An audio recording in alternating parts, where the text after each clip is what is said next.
मेरा सवाल बाबा जी ਤੁਹਾਨੂੰ रहेगा कि कनैक्टिविटी बहुत इंपॉर्टेंट रोल रखती है ਅੱਜ ਦੀ सिचुएशन ਦੇ ਵਿੱਚ ਭਾਵੇਂ रेलवे ਦਾ ਅਸੀਂ ਜ਼ਿਕਰ ਕਰੀਏ ਜਾਂ NHAI ਦਾ ਜ਼ਿਕਰ ਕਰੀਏ ਜਾਂ ਵਾਇਆ 에ਅਰ ਦਾ ਜ਼ਿਕਰ ਕਰੀਏ ਸਰ ਕਨੈਕਟੀਵਿਟੀ ਨੂੰ ਕਿਵੇਂ ਦੇਖ ਰਹੇ ਹੋ ਠੀਕ ਮੰਨ ਰਹੇ ਹੋ ਜਾਂ ਹੋਰ ਇਸ 'ਚ ਸੁਧਾਰ ਦੀ ਜ਼ਰੂਰਤ ਮੰਨਦੇ ਹੋ बिल्कुल ठीक किया जी तुसी कनैक्टिविटी बड़ी इंपॉर्टेंट है किसी भी शहर की जे ही बैकबोन कहीए तो वो कनैक्टिविटी है तो कनैक्टिविटी दे नॉर्मली तो 4 पैरामीटर ने या 4 साइडां ने पर साडे जे मोहाली ते असीं रहीए तो साडे कोल 3 है main air connectivity railway connectivity and road connectivity recently तुसी देखिया होना कनैक्टिविटी दे नाल की इंपैक्ट पैंदा जदों इंटरनेशनल एयरपोर्ट अनाउंस होया उस तो पहलों दा मोहाली ते उस तो बाद दे मोहाली दे विच डिफरेंस सब नूं नज़र आंदा so it मीनस air connectivity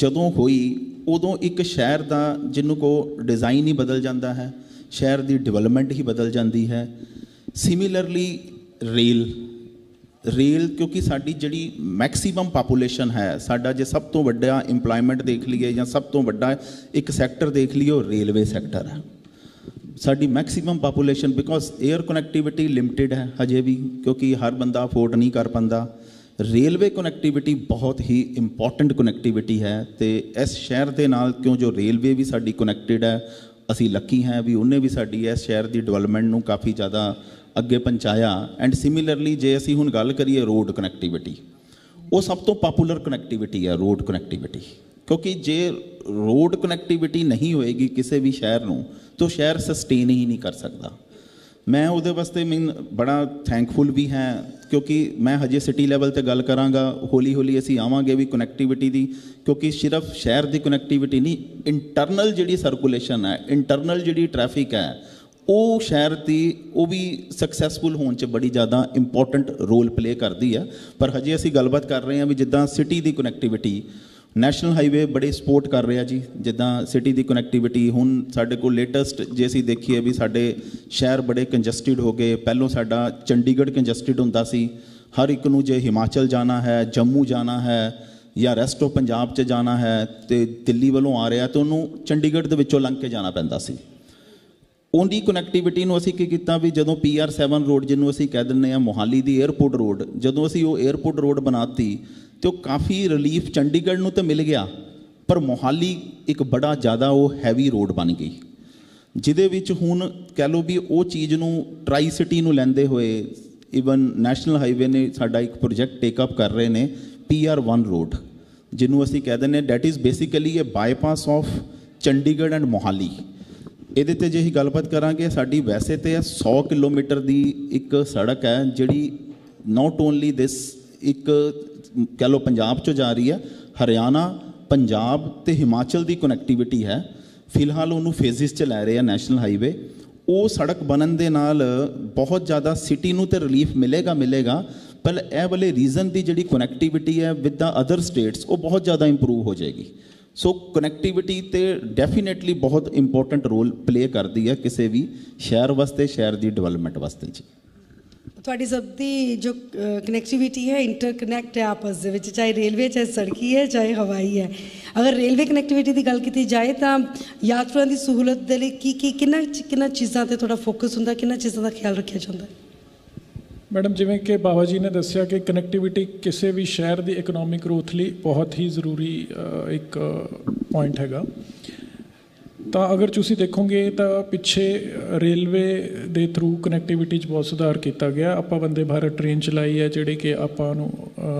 Himachal via Chandigarh Delhi नूं कनैक्ट करदी है शताब्दी अपने कोल 3 पेयर ट्रेन हैगियां जिहड़ियां कि दिल्ली नाल बहुत वधिया कनैक्टिविटी है इस तो अलावा फ्यूचर च आप चंडीगढ़ रेलवे स्टेशन नूं एक लाइट हाउस रेलवे स्टेशन के तौर पर डिवेलप कर रहे हैं which will be a world class station light house तो मेरा मतलब है कि वो इस तरह का एक स्टेशन बन जाएगा which will be an example for all over India जिहड़े अपने थोड़े मीडियम लैवल के अदर दैन मैट्रो सिटी है उन्हां लई एक एग्जाम्पल के तौर पर चंडीगढ़ स्टेशन डिवेलप होएगा तो ये वर्ल्ड क्लास स्टेशन डिवेलप करने की गल है सिर्फ गल ही नहीं है बल्कि इसका काम भी शुरू हो चुका है ਤੇ ਟਾਰਗੇਟ ਸਾਡਾ ਇਹ ਰਹੇਗਾ ਕਿ ਅਸੀਂ ਮਾਰਚ 2024 ਤੱਕ ਇਹਨੂੰ ਕੰਪਲੀਟ ਕਰ ਲਈਏ।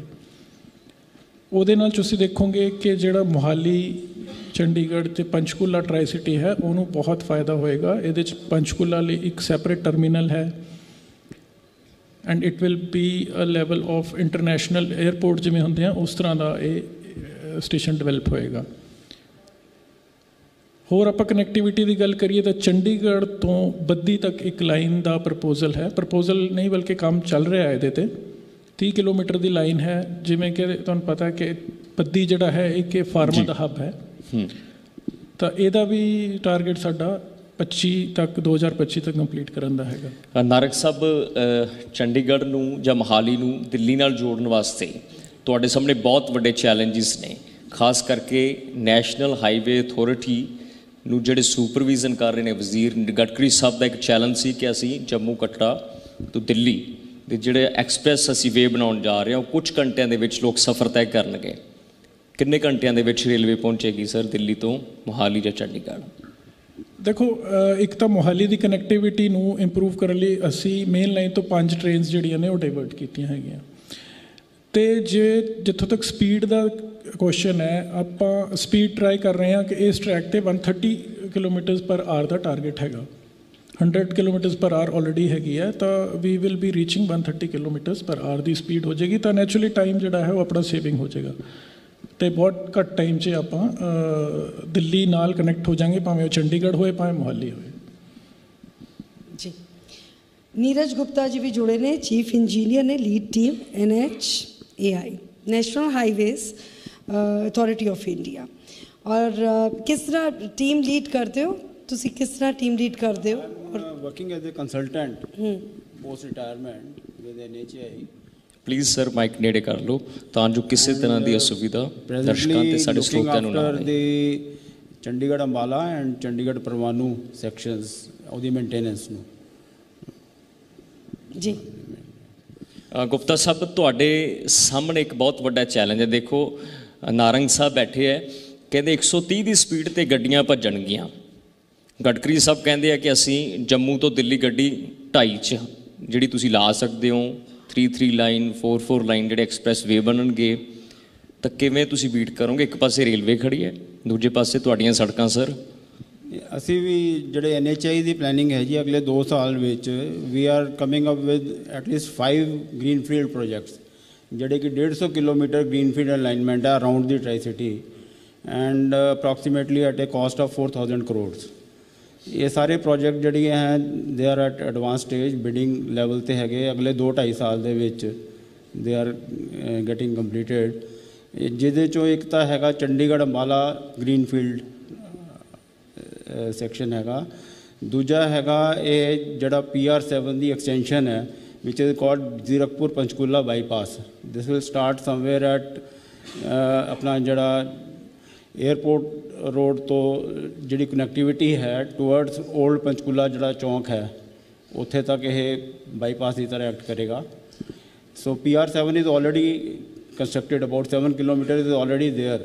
ਉਹਨੂੰ ਅੱਗੇ ਐਕਸਟੈਂਡ ਕਰਨਾ ਹੈ 12 ਕਿਲੋਮੀਟਰ ਹੋਰ, ਜਿਹੜਾ ਕਿ ਉਹਨੂੰ ਓਲਡ ਪੰਚਕੂਲਾ ਚੌਂਕ ਤੱਕ ਉਹਨੂੰ ਲੈ ਕੇ ਜਾਣਾ ਹੈਗਾ, so that it gets connected with Chandigarh ਜਿਹੜਾ ਪਰਵਾਨੂ ਵਾਲੀ ਜਿਹੜੀ ਹਾਈਵੇ ਹੈਗੀ ਉਹਦੇ ਨਾਲ ਡਾਇਰੈਕਟ ਕਨੈਕਟ ਹੋ ਜਾਏ। And other is Ludhiana Chandigarh ਜਿਹੜਾ Ludhiana Ropar another greenfield project is underway ਕਿ ਜਿਹੜਾ ਲੁਧਿਆਣੇ ਤੋਂ ਸਿੱਧਾ ਰੋਪੜ ਤੇ ਚੰਡੀਗੜ੍ਹ ਏਅਰਪੋਰਟ ਨੂੰ ਕਨੈਕਟੀਵਿਟੀ ਦੇਗਾ। ਅਦਰ ਇਜ਼ ਜਿਹੜਾ IT ਸਿਟੀ ਚੌਂਕ ਹੈਗਾ ਮੋਹਾਲੀ ਦਾ ਉਹਨੂੰ ਜੋੜਨਾ ਹੈਗਾ ਕੁਰਾਲੀ, ਰੋਪੜ ਤੇ ਸਿਸਵਾਂ ਵਾਲੀ ਸੜਕ 'ਤੇ। This is the 4th one and one is Sirhind to Mohali. This is another connection. ਇਹ 5 ਤਾਂ ਜਿਹੜੇ ਗ੍ਰੀਨਫੀਲਡ ਕਨੈਕਸ਼ਨ ਜਿਹੜੇ ਹੈਗੇ ਆ ਬਣ ਰਹੇ ਆ ਜਿਹਦੇ ਨਾਲ ਕਿ ਕਨੈਕਟੀਵਿਟੀ ਬੜੀ ਇੰਪਰੂਵ ਹੋਏਗੀ। ਬਾਕੀ ਜਿਹੜੀ ਐਗਜ਼ਿਸਟਿੰਗ ਰੋਡ ਹੈ ਜਿਹੜੀ ਚੰਡੀਗੜ੍ਹ ਤੇ ਅੰਬਾਲਾ ਸੈਕਸ਼ਨ ਹੈਗਾ ਉਹਦੇ ਉੱਤੇ ਅਸੀਂ ਡੇਰਾ ਬੱਸੀ ਤੋਂ ਲੈ ਕੇ ਪੰਚਕੂਲਾ ਤੱਕ ਵੀ ਆਰ ਕੰਸਟਰਕਟਿੰਗ 5 ਸਟਰਕਚਰਸ ਜਿਹਦੇ ਨਾਲ ਕਿ ਉਹਨੂੰ ਸਿਗਨਲ ਫ੍ਰੀ ਅਸੀਂ ਕਰਾਂਗੇ। ਇੱਕ ਤਾਂ ਘੱਗਰ ਬ੍ਰਿਜ ਪਹਿਲਾਂ ਸਭ ਤੋਂ ਪਹਿਲਾਂ ਬੰਕਰਪੁਰ 'ਤੇ ਅਸੀਂ ਇੱਕ ਸਟਰਕਚਰ ਬਣਾ ਰਹੇ ਹਾਂ, ਫਿਰ ਉਸ ਤੋਂ ਬਾਅਦ ਘੱਗਰ ਦੇ ਉੱਤੇ ਬਣ ਰਿਹਾ ਹੈਗਾ, ਦੈਨ ਸਿੰਘਪੁਰਾ ਚੌਂਕ, ਉਸ ਤੋਂ ਬਾਅਦ ਦਿਸ ਬਲਟਾਨਾ ਲਾਈਟ ਕੇ area and then 2 structures in Panchkula, one at 12A there's a right turn flyover which is coming up, and another is sector 20 की जड़ा रश रंदा हैगा 20 की लाइटां ते ਉਹਦੇ ਉੱਤੇ ਵੀ ਅਸੀਂ ਫਲਾਈਓਵਰ ਬਣਾ ਰਹੇ ਹਾਂ। ਪੰਕਜ ਸਾਹਿਬ, ਟਾਊਨ ਪਲੈਨਰ, ਪਿੰਡ ਪੱਧਰ ਤੱਕ ਵੀ ਤਾਂ ਕਨੈਕਟੀਵਿਟੀ ਹੋਣੀ ਚਾਹੀਦੀ ਹੈ, ਉਹ ਸਫ਼ਰ ਕਿਵੇਂ ਆਸਾਨ ਹੋਊਗਾ ਸਰ? ਕਿਹਦੇ ਬਾਰੇ ਤੁਸੀਂ ਕਹਿ ਰਹੇ? ਪਿੰਡ ਪੱਧਰ ਤੱਕ ਵੀ ਕਨੈਕਟੀਵਿਟੀ ਹੋਣੀ ਚਾਹੀਦੀ ਹੈ ਨਾ, ਪਿੰਡਾਂ ਤੋਂ ਵੀ ਲੋਕ ਹੁੰਦੇ ਨੇ, ਦੂਰੋਂ ਦੂਰੋਂ ਲੋਕ ਆਉਂਦੇ ਨੇ। ਤੁਸੀਂ ਟਾਊਨ ਪਲੈਨਿੰਗ ਐਂਗਲ ਤੋਂ ਜੇ ਪੁੱਛ ਰਹੇ ਹੋ ਤੇ ਥੋੜ੍ਹਾ ਜਿਹਾ ਮੈਂ ਨਾ ਬਰੀਫ ਕਰਨਾ ਚਾਹਾਂਗਾ ਵੀ ਟਾਊਨ ਪਲੈਨਰ ਦਾ ਇੱਕ ਜਿਹੜਾ ਵਿਜ਼ਨ ਹੈ ਨਾ ਉਹ ਬੜਾ ਵਾਸਟ ਹੋਣਾ ਚਾਹੀਦਾ ਜੀ। ਹਰ ਇੱਕ ਦਾ ਆਪਣਾ ਆਪਣਾ ਫੀਲਡ ਹੁੰਦਾ। ਕਿਉਂ ਵਾਸਟ ਹੋਣਾ ਚਾਹੀਦਾ? ਜਿਵੇਂ ਮੈਂ ਪਿਛਲੇ ਵੀ ਸੈਸ਼ਨ 'ਚ ਕਿਹਾ ਸੀ ਵੀ ਸ਼ਹਿਰ 2 4 5 7 10 ਸਾਲਾਂ ਵਾਸਤੇ ਨਹੀਂ ਬਣਦੇ, ਸਦੀਆਂ ਵਾਸਤੇ ਬਣਦੇ ਨੇ, 100 ਸਾਲਾਂ ਵਾਸਤੇ ਬਣਦੇ ਨੇ। ਸੋ ਕਈ ਵਾਰੀ ਅਸੀਂ ਜਦੋਂ ਡਿਸਕਸ਼ਨ ਕਰਦੇ ਹਾਂ ਨਾ ਤਾਂ ਸਾਡੀਆਂ ਗੱਲਾਂ 'ਤੇ ਲੋਕ ਹੱਸਦੇ ਵੀ ਨੇ ਵੀ ਇਹ ਪਤਾ ਨਹੀਂ ਕਿੱਦਾਂ ਦੀਆਂ ਗੱਲਾਂ ਕਰਦੇ ਨੇ। ਹੁਣ ਕਨਸੈਪਟ ਜੇ ਮੈਂ ਤੁਹਾਡੇ ਨਾਲ ਗੱਲ ਕਰਾਂਗਾ ਵੀ ਰੇਲਵੇ ਵਾਲਿਆਂ ਦੀ ਇੱਕ ਡਿਵੀਜ਼ਨ ਹੈ, ਰੀਸੈਂਟਲੀ ਅਸੀਂ ਮੀਟਿੰਗ ਕੀਤੀ ਬੁਲਟ ਟ੍ਰੇਨ ਦੀ। ਬੁਲਟ ਟ੍ਰੇਨ ਜੇ ਮੈਂ ਗੱਲ ਕਰਾਂਗਾ ਪੰਜਾਬ 'ਚ ਬੁਲਟ ਟ੍ਰੇਨ ਦੀ, ਤੇ ਹੋ ਸਕਦਾ ਵੀ 80% ਲੋਕ ਹੱਸਣ ਲੱਗ ਪਣ ਵੀ ਇਹ ਪਤਾ ਨਹੀਂ ਕਿੱਦਾਂ ਦੀਆਂ ਗੱਲਾਂ ਕਰਨ ਲੱਗ ਪਏ ਆ। ਪਰ ਬੀਇੰਗ ਅ ਟਾਊਨ ਪਲੈਨਰ ਬਿਲਕੁਲ ਸੱਚ ਗੱਲਾਂ ਨੇ। ਜੇ ਅਸੀਂ ਆਪਣੇ ਆਪ ਨੂੰ 50 ਸਾਲ ਪਿੱਛੇ ਜਾ ਕੇ ਦੇਖੀਏ ਤੇ ਕਿਸੇ ਨੇ ਦੇਖਿਆ ਨਹੀਂ ਹੋਣਾ ਸੀ ਵੀ ਹਰ ਹੱਥ ਦੇ ਵਿੱਚ ਮੋਬਾਈਲ ਹੋਏਗਾ, ਅਸੀਂ ਜਿੱਥੇ ਵੀ ਬੈਠੇ ਹੋਵਾਂਗੇ ਉੱਥੇ ਕਨੈਕਟਿਡ ਹੋਵਾਂਗੇ। ਜੇ ਸੋਚ ਅੱਜ ਹੈ ਉਹ ਸੋਚ ਅਗਲੇ 10 ਸਾਲਾਂ 'ਚ ਪੂਰੀ ਹੋ ਸਕਦੀ, 20 ਸਾਲਾਂ 'ਚ ਪੂਰੀ ਹੋ ਸਕਦੀ, ਪਰ ਪੂਰੀ ਜ਼ਰੂਰ ਹੋਏਗੀ। ਇੱਕ ਅੱਛਾ ਨਿਊਜ਼ ਹੈ ਪੰਜਾਬ ਵਾਸਤੇ ਵੀ ਗਵਰਨਮੈਂਟ ਆਫ ਇੰਡੀਆ ਨੇ ਜਿਹੜੀ ਸੈਕਿੰਡ ਬੁਲਟ ਟ੍ਰੇਨ ਵਾਸਤੇ ਸਾਡੇ ਪੰਜਾਬ ਅੰਮ੍ਰਿਤਸਰ ਨੂੰ ਚੁਣਿਆ, ਔਰ ਅੰਮ੍ਰਿਤਸਰ ਦੀ ਕਨੈਕਟੀਵਿਟੀ ਵਾਸਤੇ ਹਜੇ ਬੜੀ ਪ੍ਰੀ ਕਨਸੀਵਡ ਪ੍ਰੋਜੈਕਟ ਹੈ। ਇਹ ਮੇਰੇ ਤੋਂ ਬੈਟਰ ਦੱਸ ਪਾਉਣਗੇ ਸ਼ਾਇਦ ਵੀ ਬੜਾ ਪ੍ਰੀ ਕਨਸੀਵਡ ਹੈ। ਸਾਡੀਆਂ ਜਿਹੜੀਆਂ ਮੀਟਿੰਗਸ ਚੱਲੀਆਂ ਵੀ ਉਹਦੇ 'ਚ ਦਿੱਲੀ ਤੋਂ ਚੰਡੀਗੜ੍ਹ, ਦੈਨ ਚੰਡੀਗੜ੍ਹ ਟੂ ਅੰਮ੍ਰਿਤਸਰ ਸਾਹਿਬ। ਅੰਮ੍ਰਿਤਸਰ ਸਾਡਾ ਨੈਸ਼ਨਲ ਲੈਵਲ ਦਾ ਨਹੀਂ, ਇੰਟਰਨੈਸ਼ਨਲ ਲੈਵਲ ਦਾ ਟੂਰਿਜ਼ਮ ਹੱਬ ਹੈ। ਤੇ ਉੱਥੇ ਜੇ ਸਪੀਡ ਦੀ ਗੱਲ ਕਰੀਏ 350 ਕਿਲੋਮੀਟਰ ਦੀ ਸਪੀਡ ਹੈ ਜੀ। So you can well imagine we ਅਸੀਂ ਕਿੰਨੀ ਦੇਰ ਦੇ ਵਿੱਚ ਅਸੀਂ ਇੱਥੋਂ ਜਾਵਾਂਗੇ। ਤੇ ਆਫ ਕੋਰਸ ਬੁਲਟ ਟ੍ਰੇਨ ਦੇ ਜੇ ਆਪਾਂ ਪਿੰਡਾਂ ਨੂੰ ਗੱਲ ਕਰੀਏ ਤੇ ਬੁਲਟ ਟ੍ਰੇਨ ਵਰਗੀ ਜਿਹੜੀ ਫੈਸਿਲਿਟੀ ਹੈ ਵੀ ਪਿੰਡ ਨੂੰ ਤੇ ਨਹੀਂ ਜੋੜੇਗੀ, ਪਰ ਆਫ ਕੋਰਸ ਉਹ ਪਿੰਡਾਂ ਦੇ ਨੇੜੇ ਦੇ ਏਰੀਆ ਨੂੰ ਉਹ ਜੋੜੇਗੀ ਜਿੱਥੋਂ ਆਟੋਮੈਟਿਕਲੀ ਪਿੰਡ ਸਾਡੇ ਕਨੈਕਟ ਹੋ ਜਾਣਗੇ। ਹਾਲੇ ਕਈ ਸਟੇਸ਼ਨ ਇੱਥੇ ਨੇ ਉੱਥੇ ਟ੍ਰੇਨ ਰੁਕਦੀ ਹੀ ਨਹੀਂ ਹੈ। ਹਾਲੇ ਵੀ ਬਹੁਤ ਸਾਰੀ ਮਤਲਬ ਕਨੈਕਟੀਵਿਟੀ ਤੁਹਾਨੂੰ ਲੱਗਦਾ ਕਿ ਅੱਜ ਵੀ ਲੂਜ਼ ਹੈ, ਉੱਥੇ ਵੀ ਕੰਮ ਕਰਨ ਦੀ ਜ਼ਰੂਰਤ ਹੈ। ਗੁਰਿੰਦਰ ਜੀ ਮੈਡਮ ਦੇਖੋ ਜਿਵੇਂ ਅੰਬਾਲਾ ਡਿਵੀਜ਼ਨ 'ਚ 135 ਸਟੇਸ਼ਨ ਹੈਗੇ ਹੈ, ਤੇ ਜੇ ਹੁਣ ਐਕਸਪੈਕਟ ਕਰੀਏ ਕਿ ਵੰਦੇ ਭਾਰਤ ਜਾਂ ਸ਼ਤਾਬਦੀ ਹਰ ਸਟੇਸ਼ਨ 'ਤੇ ਰੁਕ ਜੇ ਤਾਂ ਬਹੁਤ ਔਖਾ ਹੈ। ਤਾਂ ਇਹਦੇ ਲਈ ਮੈਂ ਤਾਂ ਇਹ ਕਹਿਣਾ ਚਾਹਾਂਗੇ ਕਿ ਆਪਾਂ ਮੇਨ ਸਟੇਸ਼ਨਸ ਜਿਵੇਂ ਚੰਡੀਗੜ੍ਹ ਹੋਇਆ, ਦਿੱਲੀ ਹੋਇਆ, ਇਹਨਾਂ ਨੂੰ ਕਨੈਕਟੀਵਿਟੀ, ਫਾਸਟ ਕਨੈਕਟੀਵਿਟੀ ਪ੍ਰੋਵਾਈਡ ਕਰੀਏ। ਉਸ ਤੋਂ ਬਾਅਦ ਦਾ ਜਿਹੜਾ ਕੰਮ ਹੈ ਉਹ ਚਾਹੇ ਉਹ ਮਾਸ ਰੈਪਿਡ ਟਰਾਂਸਪੋਰਟ ਸਿਸਟਮ ਹੈ, ਬੱਸ ਕਨੈਕਟੀਵਿਟੀ ਹੈ ਜਾਂ ਲੋਕਲ ਮੈਟਰੋਜ਼ ਹੈ, ਉਹਦੇ ਨਾਲ ਕੀਤਾ ਜਾਏ। ਕਿਉਂਕਿ ਜੇ ਆਪਾਂ ਹਰ ਸਟੇਸ਼ਨ ਦੀ ਕਨੈਕਟੀਵਿਟੀ ਐਕਸਪੈਕਟ ਕਰਾਂਗੇ ਫਿਰ ਆਪਣੀ ਸਪੀਡ ਘੱਟ ਜਾਣੀ ਹੈ, ਫਿਰ ਉਹ ਜਿਹੜਾ ਫਾਇਦਾ ਆਪਾਂ ਨੂੰ ਮਿਲਣਾ ਉਹ ਨਹੀਂ ਮਿਲ ਸਕਦਾ। ਬਾਵਾ ਸਾਹਿਬ, ਅਸੀਂ ਵਰਲਡ ਕਲਾਸ ਜਿਹੜੀਆਂ ਸਹੂਲਤਾਂ ਦਾ ਜ਼ਿਕਰ ਕਰਦੇ ਹਾਂ ਕਿ ਜਿਵੇਂ ਜਿਵੇਂ ਸਮਾਂ ਲੰਘਦਾ ਜਾ ਰਿਹਾ ਉਸੇ ਤਰੀਕੇ ਨਾਲ ਅਤੀ ਆਧੁਨਿਕਤਾ ਵੱਲ ਅਸੀਂ ਕਿਸ ਤਰ੍ਹਾਂ ਵਧੀਏ, ਕਿਸ ਤਰ੍ਹਾਂ ਤੁਸੀਂ ਐਕਸਪੈਕਟ ਕਰਦੇ ਹੋ, ਕਿਸ ਤਰ੍ਹਾਂ ਤੁਸੀਂ ਇੱਛਾ ਕਰਦੇ ਹੋ ਕਿ ਆਉਣ ਵਾਲੇ ਸਮੇਂ ਦੇ ਵਿੱਚ ਇਹ ਪਲੈਨਿੰਗ ਕਨੈਕਟੀਵਿਟੀ ਨੂੰ ਲੈ ਕੇ ਹੋਣੀ ਚਾਹੀਦੀ ਹੈ, ਭਾਵੇਂ NHAI ਉਸ 'ਤੇ ਧਿਆਨ ਦੇਵੇ ਜਾਂ ਤੁਹਾਡੇ ਸੱਜੇ ਪਾਸੇ ਰੇਲਵੇ ਵਿਭਾਗ ਤੋਂ ਆਏ ਨੇ ਜਨਾਬ ਉਹ ਇਸ 'ਤੇ ਧਿਆਨ ਦੇਣ। ਦੇਖੋ ਜਿਹੜੀ ਇਹ ਚੀਜ਼ ਹੈ ਜਿੱਦਾਂ ਇਹਨਾਂ ਨੇ ਹੁਣੇ ਕਿਹਾ ਵੀ ਇਹ ਤਿੰਨੋਂ ਚੀਜ਼ਾਂ ਆਪਸ 'ਚ ਜੁੜੀਆਂ ਹੋਈਆਂ। ਅੱਜ ਆਪਾਂ ਗੱਲ ਕਰਦੇ ਹਾਂ ਵੀ ਹਰ ਪਿੰਡ 'ਚ ਰੇਲਵੇ ਸਟੇਸ਼ਨ ਨਹੀਂ ਪਹੁੰਚ ਰਿਹਾ, ਕੱਲ੍ਹ ਆਪਾਂ ਕਹਾਂਗੇ ਏਅਰਪੋਰਟ ਨਹੀਂ ਆ ਹਰ ਇੱਕ 'ਚ। ਮੱਕੀ ਇਹ ਜਿਹੜੀਆਂ ਚੀਜ਼ਾਂ ਇਹ ਨਹੀਂ ਆ ਵੀ ਹਰ ਇੱਕ ਚੀਜ਼ ਨੂੰ ਬੇਸਿਕਲੀ ਕਨੈਕਟੀਵਿਟੀ ਚਾਹੀਦੀ ਹੈ। ਉਹ ਚਾਹੇ ਅਸੀਂ ਰੇਲ ਦੇ ਥਰੂ ਕਰੀਏ, ਚਾਹੇ ਏਅਰ ਦੇ ਥਰੂ ਕਰੀਏ ਜਾਂ ਅਸੀਂ ਰੋਡ ਦੇ ਥਰੂ ਕਰੀਏ, ਤਾਂ ਬੈਸਟ ਹੈ ਵੀ ਤਿੰਨੋਂ ਆਪਸ 'ਚ ਮਿਲ ਕੇ ਇਹ ਹਿਸਾਬ ਦੇ ਨਾਲ ਪਲਾਨ ਕਰਨ ਵੀ ਸਾਡੀ ਫਾਸਟ ਕਨੈਕਟੀਵਿਟੀ ਹੋ ਜਾਏ। ਮਾਡਰਨ ਜਿੱਦਾਂ ਆ ਰਹੀਆਂ, ਜਿੱਦਾਂ ਸਾਡੇ ਨੈਸ਼ਨਲ ਹਾਈਵੇ ਵਾਲਿਆਂ ਨੇ ਕਿਹਾ ਜੀ, ਦੇਖੋ ਗ੍ਰੀਨ ਫੀਲਡ ਪ੍ਰੋਜੈਕਟ ਹੈ, ਇਹਨਾਂ ਦਾ ਲੇਟੈਸਟ ਕੰਸੈਪਟ ਆਇਆ ਹੈ, ਲਿਟਲ ਐਲੀਵੇਟਡ ਬਣਾਉਂਦੇ ਨੇ। ਹੋ ਸਕਦਾ ਲੋਕਾਂ ਨੂੰ ਪਸੰਦ ਨਹੀਂ ਆਏ ਵੀ ਸਾਨੂੰ ਤਾਂ ਕੋਈ ਫਾਇਦਾ ਨਹੀਂ ਹੋਇਆ, ਸੜਕ ਨਿਕਲ ਗਈ ਵੀ ਐਲੀਵੇਟਡ ਹੈ ਤਾਂ ਉੱਪਰੋਂ ਹੀ ਨਿਕਲ ਗਈ, ਸਾਡੀਆਂ ਜ਼ਮੀਨਾਂ ਦੇ ਰੇਟ ਨਹੀਂ ਵਧੇ ਇਹ ਵੋ। ਬਟ ਜੇ ਕਨੈਕਟੀਵਿਟੀ ਐਂਗਲ ਤੋਂ ਦੇਖਣ, ਸਾਡਾ ਜੋ ਕਲਚਰ ਹੈ ਜੇ ਐਲੀਵੇਟਡ ਬਣਾਉਣਗੇ, ਨੋ ਐਕਸੈਸ ਰੋਡ ਬਣਾਉਂਦੇ ਨੇ ਜੀ, ਜਿਹਦੇ 'ਚ ਸਪੀਡ ਮੈਟਰ ਕਰਦੀ ਹੈ। ਤੁਹਾਡੀ ਐਕਸੈਸ ਜਿਹੜੀ ਹੈਗੀ ਹੈ ਉਹ ਫਾਸਟ ਐਕਸੈਸ ਹੋਏਗੀ ਤਾਂ ਕਿ ਤੁਹਾਡੀ ਕਿਸੇ ਵੀ ਤਰ੍ਹਾਂ ਦੀ ਤੁਹਾਡੀ ਰਿਸਟ੍ਰਿਕਸ਼ਨ ਨਾ ਹੋਵੇ। ਸੋ ਤਿੰਨੋਂ ਸੈਕਟਰਸ ਨੂੰ ਜੇ ਅਸੀਂ ਵਾਪਸ ਆਈਏ ਉਹੀ ਤਿੰਨੋਂ ਸੈਕਟਰਸ ਨੂੰ ਆਪਸ 'ਚ ਮਿਲ ਕੇ ਜਿਹੜਾ ਹੈ ਕੰਮ ਕਰਨ ਦੀ ਲੋੜ ਹੈ। एयर तो रेल ते आइए, रेल तो रोड ते आइए। बिल्कुल, मैं रोकना चाहांगा ਤੁਹਾਨੂੰ। ਸੋ ਜਿਨ੍ਹਾਂ ਮਹਿਮਾਨਾਂ ਦਾ ਅਸੀਂ ਇੰਤਜ਼ਾਰ ਬੜੀ ਸ਼ਿੱਦਤ ਤੋਂ ਕਰ ਰਹੇ ਸੀ, ਅਮਨ ਜੀ ਬਹੁਤ ਇਸਤਕਬਾਲ ਹੈ ਸਰ। ਜ਼ੀ ਪੰਜਾਬ ਹਰਿਆਣਾ ਹਿਮਾਚਲ ਦੇ ਵਿਹੜੇ 'ਚ ਤੁਸੀਂ ਪਹੁੰਚੇ ਹੋ, ਸੋ ਸਮੁੱਚੀ ਟੀਮ ਸਰ ਤੁਹਾਡਾ ਜੀ ਆਇਆਂ ਆਖਦੀ ਹੈ। ਸੋ ਆਮ ਆਦਮੀ ਪਾਰਟੀ ਦੇ ਵਜ਼ੀਰ ਜਿਨ੍ਹਾਂ ਦਾ ਸਬੰਧ ਉਸ ਧਰਤੀ ਨਾਲ ਹੈ ਜਿਨ੍ਹਾਂ ਦਾ ਅਸੀਂ ਜਨਮ ਦਿਵਸ ਵੀ ਮਨਾ ਰਹੇ ਹਾਂ, ਸ਼ਹੀਦ ਊਧਮ ਸਿੰਘ ਜੀ ਦੀ ਧਰਤੀ ਤੋਂ, ਜਿਹੜੇ ਕਿ ਵੱਡੇ ਮਾਰਜਨ ਨਾਲ ਇਸ ਵਾਰ ਦੀਆਂ ਵਿਧਾਨ ਸਭਾ ਚੋਣਾਂ ਜਿੱਤ ਕੇ ਪਹੁੰਚੇ। ਅਮਨ ਜੀ ਪੂਰੀ ਟੀਮ ਵੱਲੋਂ ਜੀ ਆਇਆਂ ਨੂੰ ਸਰ। ਬਾਬਰ ਜੀ ਆਪਣੀ ਗੱਲ ਜਾਰੀ ਰੱਖੋ ਸਰ। ਹਾਂਜੀ, ਪਿੱਛੋਂ ਉਧਰੋਂ ਆਵਾਜ਼ ਨਹੀਂ ਆਈ ਤਾੜੀਆਂ ਦੀ, ਜ਼ੋਰਦਾਰ ਤਾੜੀਆਂ ਦੇ ਨਾਲ ਸਵਾਗਤ ਕਰ ਦਿਓ ਅਮਨ ਜੀ ਦਾ। ਸੋ ਵਾਪਸ ਆਈਏ ਜੀ। ਕਨੈਕਟੀਵਿਟੀ ਦਾ ਮਤਲਬ ਹੈ ਕਿਸੇ ਵੀ ਇੱਕ ਸੈਕਟਰ ਦੇ ਨਾਲ ਕਨੈਕਟੀਵਿਟੀ ਹੋਣੀ ਚਾਹੀਦੀ ਹੈ ਤੇ ਫਾਸਟੈਸਟ ਕਨੈਕਟੀਵਿਟੀ ਹੋਣੀ ਚਾਹੀਦੀ ਹੈ। ਏਅਰ ਤੋਂ ਰੇਲ, ਰੇਲ ਤੋਂ ਰੋਡ। ਸੋ ਸਾਡੇ ਪੰਜਾਬ ਦੇ ਆਲਮੋਸਟ ਹਰ ਇੱਕ ਪਿੰਡ ਰੋਡ ਦੇ ਨਾਲ ਕਨੈਕਟਿਵ ਹੈ। ਸੋ ਕਨੈਕਟੀਵਿਟੀ ਵਾਈਜ਼ ਪੰਜਾਬ ਕਾਫੀ ਅੱਗੇ ਹੈ ਜੀ। ਸੋ ਹਰ ਇੱਕ ਪਿੰਡ ਦੀ ਕਨੈਕਸ਼ਨ ਹੈਗਾ। ਦੈਨ ਰੇਲਵੇ ਦੇ ਵੀ ਬਹੁਤ ਅੱਛੀ ਨੈਟਵਰਕ ਹੈ ਪੰਜਾਬ ਦੇ ਵਿੱਚ। ਤੇ ਲੱਕਲੀ ਹੁਣ ਜੇ 에ਅਰ ਕਨੈਕਟੀਵਿਟੀ ਦੇਖੀਏ ਤੇ ਪੰਜਾਬ ਹੁਣ 에ਅਰ ਕਨੈਕਟੀਵਿਟੀ 'ਚ ਵੀ ਕਾਫੀ ਅੱਗੇ ਜਾ ਰਿਹਾ ਜੀ। ਨਾਟ ਓਨਲੀ ਮੋਹਾਲੀ ਹੈ, ਜੇ ਅਸੀਂ ਲੁਧਿਆਣੇ ਗੱਲ ਕਰੀਏ, ਅਸੀਂ ਅੰਮ੍ਰਿਤਸਰ ਗੱਲ ਕਰੀਏ, ਅੰਮ੍ਰਿਤਸਰ ਵੀ ਇੰਟਰਨੈਸ਼ਨਲ 에ਅਰਪੋਰਟ ਹੈ ਸਾਡੇ ਕੋਲ। Ludhiana we are also thinking for international airport. So connectivity wise ਕੋਈ ਇਸ਼ੂ नहीं है, बट ये ऑफ कोर्स ਤਿੰਨੋਂ ਸੈਕਟਰਾਂ ਨੂੰ ਆਪਸ 'ਚ ਇਕੱਠੇ ਹੋ ਕੇ ਹੀ ਕੰਮ ਕਰਨਾ ਪਏਗਾ। ਬਿਲਕੁਲ ਇਕੱਠੇ ਹੋ ਕੇ ਕੰਮ ਕਰਨਾ ਪਏਗਾ। ਨੀਰਜ ਜੀ, ਅਗਰ ਰੋਡ ਕਨੈਕਟੀਵਿਟੀ ਦੀ ਗੱਲ ਕੀਤੀ ਜਾਵੇ ਤਾਂ ਰੋਡ ਕਨੈਕਟੀਵਿਟੀ ਦੀ ਰਫ਼ਤਾਰ ਕਿੰਨੀ ਹੈ, ਹਾਈਵੇਜ਼ ਨੂੰ ਲੈ ਕੇ, ਨਿਊ ਹਾਈਵੇਜ਼ ਨੂੰ ਲੈ ਕੇ, ਐਕਸਪ੍ਰੈਸਵੇਜ਼ ਨੂੰ ਲੈ ਕੇ? रफ्तार तो इस टाइम बहुत तेज़ है। जैसे आपको पता ही है कि हमारे ऑनरेबल जो सेंट्रल मिनिस्टर हैं गडकरी जी, उनका विजन सबको पता है। और मैं तो पर्सनली भी सारे इंडिया में ट्रैवल करता रहता हूँ और कोई भी स्टेट मुझे ऐसी नहीं दिखती जहाँ पे कि अच्छी आपको 4 लेन 6 लेन हाईवे किसी भी डिस्ट्रिक्ट लेवल से एक डिस्ट्रिक्ट से दूसरी डिस्ट्रिक्ट जाने में ना मिले। और यही चीज़ हम अपने आसपास भी देख रहे हैं। रोड्स हैं already, Chandigarh Ambala there was a 4 lane highway, but उसकी कंजेशन को देखते हुए एक अनदर ग्रीन फील्ड प्लान की है। इस तरह लुधियाना चंडीगढ़ लिंक पहले भी है, लेकिन ग्रीन फील्ड और प्लान कर रहे हैं और उनके स्पर्श दे रहे हैं। हर एक ग्रीन फील्ड जो नई प्लान कर रहे हैं, ऐसे नहीं कि वो टाउन टू टाउन है, उसके इम्पॉर्टेंट स्पर्स भी हैं आगे। तो ये तो कनेक्टिविटी तो बहुत ज़्यादा इम्प्रूव हो रही है और बड़ी फास्ट पेस से इम्प्रूव हो रही है देश में। ਗੁਪਤਾ ਸਾਹਿਬ ਦੇਖੋ, ਰੇਲਵੇ ਵਿਭਾਗ ਤੋਂ ਬੈਠੇ ਨੇ ਗਡਕਰੀ ਸਾਹਿਬ ਦਾ ਇੱਕ ਬਹੁਤ ਵੱਡਾ ਚੈਲੰਜ ਸੀ। ਹਾਲਾਂਕਿ ਮੈਂ ਸ਼ੁਰੂਆਤੀ ਗੱਲਬਾਤ ਵਿੱਚ ਉਸ 'ਤੇ ਜ਼ਿਕਰ ਕੀਤਾ। ਹਾਲਾਂਕਿ ਰੇਲਵੇ ਦੀ 130 ਕਿਲੋਮੀਟਰ ਪਰ ਘੰਟਾ ਸਪੀਡ ਦਾ ਇਹਨਾਂ ਨੇ ਜ਼ਿਕਰ ਕੀਤਾ ਕਿ ਅਸੀਂ ਪ੍ਰੋਜੈਕਟ ਨੂੰ ਨਿਖਾਰ ਰਹੇ ਹਾਂ।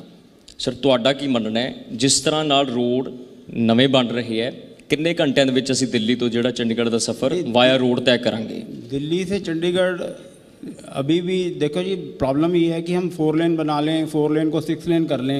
एग्जिस्टिंग जो 6 लेन हमारा तकरीबन दिल्ली चंडीगढ़ है, उसमें सबसे ज़्यादा दिक्कत यह है कि लोगों को पब्लिक अवेयरनेस जो ड्राइवर्स में है ना, वो नहीं है। जो हैवी व्हीकल को अगर लेफ्ट मोस्ट लेन में चलना चाहिए, अभी भी हम इंश्योर नहीं कर पा रहे। वो कोई बिल्कुल एंड में चल रहा है, कोई बीच में चल रहा है और एक आदमी जो है साइड में चल रहा है। और उनकी स्पीड अगर लिमिटेड है 60 पे, तो जो कार वाला है जिसने 90 किलोमीटर पे या 100 पे जाना है, वो जिग-जैग जा रहा है। तो ये तो थोड़ा सा पब्लिक अवेयरनेस जब तक नहीं आएगी कि वो अपनी लेन ड्राइविंग जब तक फॉलो नहीं करेंगे लोग, उसका भी बहुत फ़र्क है। पर कोई NHAI ने कोई प्लान रखे है? हालांकि तुसी वायलेशन का जिक्र किया है कि लोग वायलेट करते हैं गैर कानूनी जी गतिविधि, या फिर असी ड्राइविंग इलीगल मननी है। कोई हरियाणा या फिर पंजाब पुलिस नाल कोई कोऑर्डिनेशन दा NHAI दा प्लान है? उसमें थोड़ा सा ये है कि द एंटायर चलानिंग and this thing still not with NHAI। उसमें पुलिस डिपार्टमेंट की भी हेल्प है और दोनों की कोऑर्डिनेशन भी चाहिए। हालांकि अब सब जगह इंटेलिजेंट और वो कैमरे लग रहे हैं, सब कुछ हो रहा है, पर वो इम्प्लीमेंटेशन की थोड़ी सी अभी भी आवश्यकता है। और अभी जैसे ग्रीनफील्ड जो प्रोजेक्ट्स बन रहे हैं जिनके अंदर के आसपास से ट्रैफिक मर्जिंग और डिमर्जिंग लेन्स बहुत कम हैं, तो ये जो नया जो ट्रांस हरियाणा एक्सप्रेस वे बना है, अगर आपने कभी किसी ने ट्रैवल किया हो, जो अम्बाले से चढ़ के कोटपुतली तक है नारनौल वाला हाईवे, अगर अब आप गुड़गांव से आते हो तो अगर you can just avoid coming through Delhi and this NH1 जो GT रोड है, उस पर आने की ज़रूरत नहीं है आपको। आप सीधा ही वहाँ से रोहतक झज्जर बाईपास और उससे ये 152D पकड़ के अम्बाला निकलोगे, और अम्बाले से भी आके जीरकपुर भी आने की ज़रूरत नहीं, बनूड़ निकल जाओगे सीधा। तो 20 किलोमीटर वो फालतू तो पड़ रहा है, बट टाइम जो है आपका आधा पौना घंटा बच रहा है उसमें आज भी। पंकज जी, कोई भी प्रोजेक्ट कितना सक्सैस है या तुसी कितना काम करते हो, थोड़े चेहरे की स्माइल जो है उस चीज़ को जाहिर कर देती है। और कनैक्टिविटी के नाल जुड़ा होया कारोबार है, कार्गो का भी, इंडस्ट्री का भी, उन्होंने भी डिमांड्स ने कि कनैक्टिविटीज़ बताई जान। बिल्कुल जी, इंडस्ट्री वास्ते तो कनैक्टिविटी बहुत ही इंपॉर्टेंट है। जिवें हुण नैशनल हाईवे वाले ने गल की है, जे मैं आवां भी किन्ना स्पीड चलेगी गड्डी, किन्ने टाइम च पहुँचेगी, पॉइंट स्पीड ते टाइम का नहीं है। जे असी लेटेस्ट गल करिए, अपनी लॉजिस्टिक पॉलिसी आई है पिछे, अपने भारत सरकार ने भी अनाउंस की है। सो टाइम रिड्यूस करना, स्पीड दे नाल लिंक ना करिए, उहदे होर भी बड़े पैरामीटर है। तुसी 150 की स्पीड ते गड्डी चला ली ते तुसी 100 की स्पीड ते कंसिस्टेंट गड्डी चलाई, डैट इज़ मोर इंपॉर्टेंट। सो जिहड़ी इन्होंने हुणे गल की है भी जे आपां हुण ग्रीनफील्ड प्रोजैक्ट आ रहे हैं, उहदे च की है, रिस्ट्रिक्टेड एंट्री है। रिस्ट्रिक्टेड एंट्री की है, जे तुसी कंसिस्टेंटली चाहे घट स्पीड ते भी चल रहे हो, तुहाडा टाइम बचेगा, उहदे च तुसी जल्दी पहुँचोगे। बिल्कुल। इंडस्ट्री सैक्टर च भी यह हुई है जी लॉजिस्टिक पॉलिसी बनी है। लॉजिस्टिक पॉलिसी दे विच नहीं सी भी जे कोई ट्रक वाला साडा बॉम्बे तो चलिया पंजाब वास्ते तो उन्होंने जो 5 दिन लगते सी या 4 दिन लगते सी, उहदा रीज़न है नहीं सी भी साडी सड़कों ते 100 की स्पीड है या 110 की स्पीड सी। There are number of other parameters also. Logistic factors दे विच एक स्टेट तो दूसरी स्टेट ते एंट्री करनी, सेल टैक्स वालियां ने रोक लेना, उत्थे उन्होंने करना। सो जिहड़ी इंडस्ट्री वास्ते असी गल करिए, that is a logistic angle तो जे गल करिए, सो ट्रांसपोर्टेशन दे विच अदर पैरामीटर्स भी है जिन्हों एक पॉलिसी मैटर के नाल टेकअप किया जा रहा है। बिल्कुल। नॉट ओनली भी हाईवेज़ ते स्पीड वजाई जा रही है, हाईवेज़ ते फैसिलिटीज़ इस तरह दी क्रिएट कीतियां जा रही हैं ताकि भी जिहड़ी साडी फास्ट मूवमेंट गुड्स दी है वो मूवमेंट फास्ट हो सके जी। तो ऑफ कोर्स जे सिटी की कनैक्टिविटी अच्छी है, उत्थे मूवमेंट अच्छी है, तो उत्थों का बिजनेस डेफिनेटली अच्छा होएगा जी। नारंग साहब, सर लास्ट रिएक्शन रहेगा, फिर आप समाप्त करांगे। 1500 करोड़ की लागत नाल चंडीगढ़ जिहड़ा रेलवे स्टेशन वो बनन जा रहा है, किस तरह की सर सहूलत होणगी? बहुत घट रिएक्शन समय सर। देखो, मैं तुहानूं पहला भी दस्सिया जिस तरह के आपां इंटरनेशनल लैवल जिवें एयरपोर्ट्स होंदे हैं उस तरह का डिवेलप होएगा चंडीगढ़ रेलवे स्टेशन जिहड़ा है। इहदे च एक रूफ प्लाजा होएगा जिहदे च departure terminal, arrival terminal separate होणगे, पंचकूला लिए सैपरेट टर्मिनल होएगा with every security feature, CCTV cameras लगे होणगे। और एक मेन जिहड़ा इहदे च फीचर है वो एनवायरनमेंट फ्रेंडली स्टेशन होएगा जिहदे सॉलिड वेस्ट डिस्पोजल है, चाहे वो सीवेज ट्रीटमेंट प्लांट्स ने, एफलुएंट ट्रीटमेंट प्लांट्स ने, वो भी होणगे। तो मतलब एक एयरपोर्ट की इंटरनेशनल लैवल की फीलिंग आपां नूं रहेगी इस मन्नी असीं कि आउण वाले समय दे विच रेलवे NHAI ते एयरपोर्ट्स नूं चैलेंज करन जा रहा है। बहुत शुक्रिया सर नारंग जी, सर तुहाडा भी बहुत शुक्रिया, गुप्ता जी तुहाडा भी बहुत शुक्रिया। सो कनैक्टिविटी के मद्देनज़र जिथे असीं गलबात कीती उत्थे ही NHAI अपना रोड मैप तैयार कर चुकी है, पर रेलवे विभाग भारत सरकार अपने पद्धर ते स्ट्रैटजी कढ़ रहा है। एक दूजे नूं कौन किन्ने समय च बीट करेगा, साडियां नज़रां इस ते बणियां रहणगियां जी। और इस दे नाल ये भी जरूरी है कि सारे इकट्ठे मिलकर काम करो क्योंकि इंटरकनैक्टेड ने सब कुछ।